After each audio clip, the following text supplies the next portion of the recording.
Hello friends, welcome to IS Commerce classes. Friends, this is Purushottam here to provide your requirement completely. तो okay guys, आइए आज देखते हैं। आज हमको एक प्रश्न आया हुआ है मैनेजमेंट अकाउंट से। तो फ्रेंड्स यहाँ देखेंगे, निम्न समंकों से गणना कीजिए सकल लाभ अनुपात, शुद्ध लाभ अनुपात, संचालन अनुपात, व्यय अनुपात। जहाँ विक्रय 2 लाख रुपए, सकल लाभ 92,000 रुपए, शुद्ध लाभ 76,000 रुपए, प्रबंधकीय व्यय 8,000 रुपए, विक्रय व्यय 6,000 रुपए, वित्तीय व्यय 2,000 रुपए। फ्रेंड्स, सबसे पहले मैं आप लोगों को प्रबंधकीय लेखांकन यानी कि मैनेजमेंट अकाउंट के विषय में कुछ बातें बताना चाहूँगा। फ्रेंड्स देखेंगे, यहाँ अगर हम पूरी बातों पर जाएं तो हमारा वीडियो लेक्चर बहुत लंबा चला जाएगा, इसलिए मैं मैनेजमेंट अकाउंट के संबंध में कुछ ज़रूरी बातें हैं जिसको मैं आप लोगों को बता सकूं तो ज़्यादा बेहतर होगा फ्रेंड्स कि आप इस बात को पहले समझ लें। तो फ्रेंड्स देखें कि मैनेजमेंट अकाउंट क्या है। तो गाइस, जिस प्रकार से पूरी दुनिया के अंदर लाइफ को सिक्योर करने के लिए और एक अच्छी ज़िंदगी देने के लिए एक डॉक्टर की जो भूमिका होती है, जस्ट लाइक फ्रेंड अकाउंट के अंदर, लेखांकन के अंदर मैनेजमेंट का भी उतना ही महत्व है। क्योंकि एक मैनेजर जो होता है फ्रेंड्स, वह एक डॉक्टर की तरह पूरे व्यवसाय को ट्रीट करता है और वह विभिन्न तरह के विश्लेषणात्मक अध्ययन करके ये देख पाता है कि व्यवसाय में कब जोखिम है और कब व्यवसाय के अवसर बनते हैं, ताकि वह इन चीज़ों को एक अच्छे निर्णय लेकर व्यवसाय को एक अच्छी ऊंचाई तक ले जा सके फ्रेंड। तो मैनेजमेंट के अंदर हम इन सब बातों को स्टडी करते हैं कि जैसे आंकड़ों को सरल बनाने के लिए हम क्या करते हैं कि उसको अनुपात में, प्रतिशत में या दर में उसका आकलन करते हैं फ्रेंड, और इन्हीं के भीतर अनेक तरह के सूत्रों को हम ध्यान में रखते हैं और उसको प्रश्न के अकॉर्डिंग उसको हम उसमें अप्लाई करते हैं फ्रेंड, ताकि व्यवसाय के अंदर हम सही निर्णय ले पाएँ। तो फ्रेंड्स, आज हम मैनेजमेंट अकाउंट के अंदर ये बात समझने जा रहे हैं। तो अभी मैंने आपके सामने प्रश्न पढ़ा, तो प्रश्न पर आप इस बात को देखेंगे कि कुछ समंक हमको दिए गए हैं, जैसे कि विक्रय, सकल लाभ, शुद्ध लाभ, प्रबंधकीय व्यय, विक्रय व्यय, वित्तीय व्यय। फ्रेंड्स, यहाँ हमको कहा गया है सकल लाभ अनुपात, शुद्ध लाभ अनुपात, संचालन अनुपात और व्यय अनुपात की गणना कीजिए। तो फ्रेंड, यह जो है एक आनुपातिक विश्लेषण के चैप्टर पे है। तो आइए चलते हैं कि इसका सॉल्यूशन कैसे होगा। तो फ्रेंड, सबसे पहले देखेंगे सॉल्यूशन। फ्रेंड्स, तो ये सकल लाभ अनुपात हो, चाहे शुद्ध लाभ, चाहे संचालन, चाहे व्यय अनुपात, इसमें एक जो फार्मूला है वो फार्मूला आपको ध्यान पे रखना पड़ेगा फ्रेंड, ठीक है। तो जिस संबंध में आप अनुपात ज्ञात करेंगे, मैं एक कॉमन फार्मूला आपको यहाँ बता रहा हूँ कि जिसका भी आप अनुपात ज्ञात करेंगे उस मद को आप पहले वहां लिखेंगे और उसके बाद उसको विक्रय से डिवाइड करेंगे और उसको 100 का गुणांक कर देंगे फ्रेंड, तो आपका वो परसेंटेज मिल जाएगा। यह जो फॉर्मूला है इन सभी के लिए आपको अप्लाई करना पड़ेगा। तो प्रश्न के भीतर इसको किस तरह से आपको अप्लाई करना है मैं यहाँ बता रहा हूँ फ्रेंड, आप ध्यान देंगे। तो सॉल्यूशन में सबसे फर्स्ट में है हमारा फ्रेंड, देखेंगे सकल लाभ अनुपात, सकल लाभ अनुपात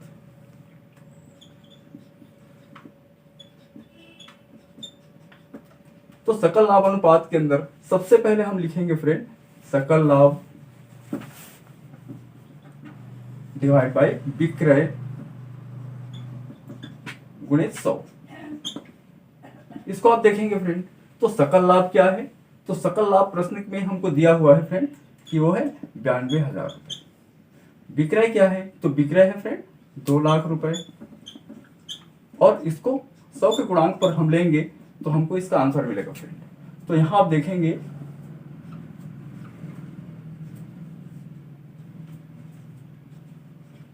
तो इस प्रकार से 46% इसका हमको जवाब प्राप्त होता है फ्रेंड कि सकल लाभ अनुपात हमारा 46% है। बिल्कुल ठीक। इसी तरह से फ्रेंड अब हम चलते हैं हल बी की तरफ, जहां हमको निकालना है शुद्ध लाभ अनुपात। बी पर हम देख पाएंगे शुद्ध लाभ अनुपात। तो फ्रेंड, शुद्ध लाभ अनुपात ज्ञात करने के लिए जैसा कि मैंने कहा कि शुद्ध लाभ यहाँ 76,000 है, तो फ्रेंड 76,000 रुपए हम पहले लिख दिए। उसके बाद लिखेंगे विक्रय यानी कि 2 लाख रुपए, और इसको 100 के गुणांक पर लेंगे फ्रेंड। तो उसी सूत्र को बार बार न लिखकर हम सीधे सीधे उसको ऑपरेट कर रहे हैं फ्रेंड, आप समझेंगे। यहां देखेंगे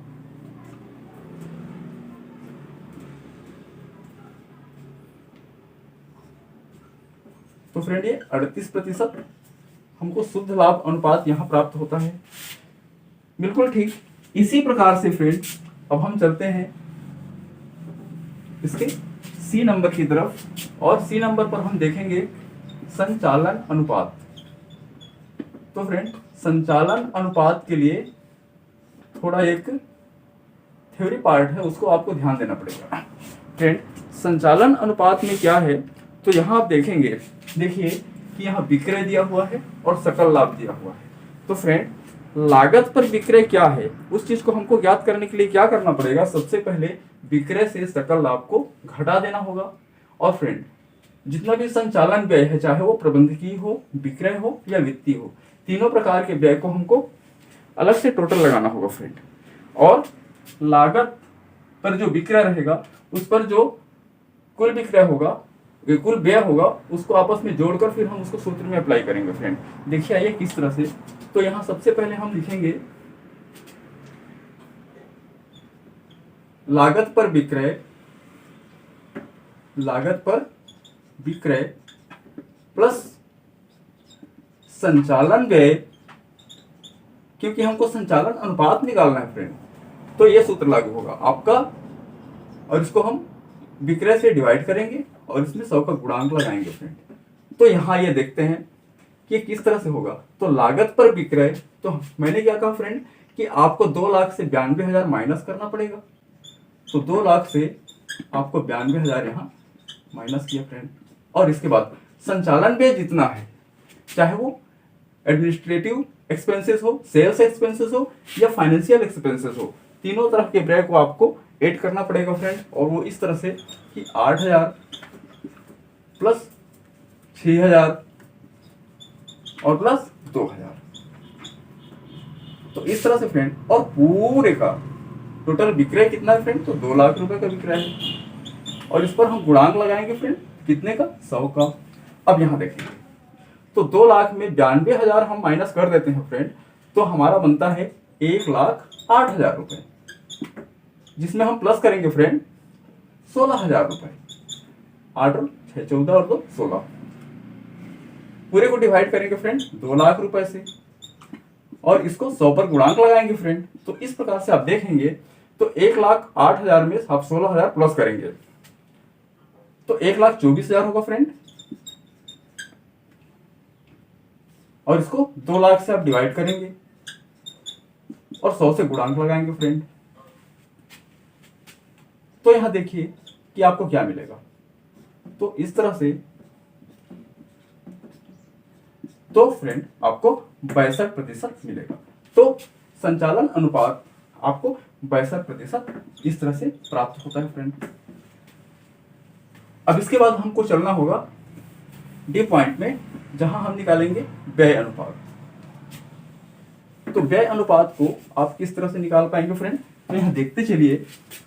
तो फ्रेंड ये होगा हमारा पॉइंट नंबर डी, व्यय अनुपात।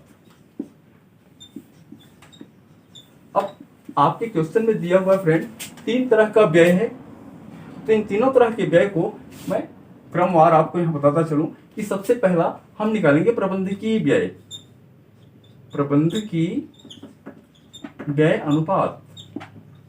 प्रबंधकीय व्यय अनुपात, तो सूत्र हमारा वही होगा फ्रेंड। यहां हमको क्या करना होगा कि प्रबंधकीय व्यय जो है उसको हमको लेना होगा ऊपर, तो हो गया फ्रेंड ये 8,000, और होगा विक्रय, नीचे हो गया फ्रेंड 2 लाख रुपए, और सेम इसी तरह से 100 का इसमें गुणांक लगाना पड़ेगा। तो देखिए फ्रेंड क्या होता है,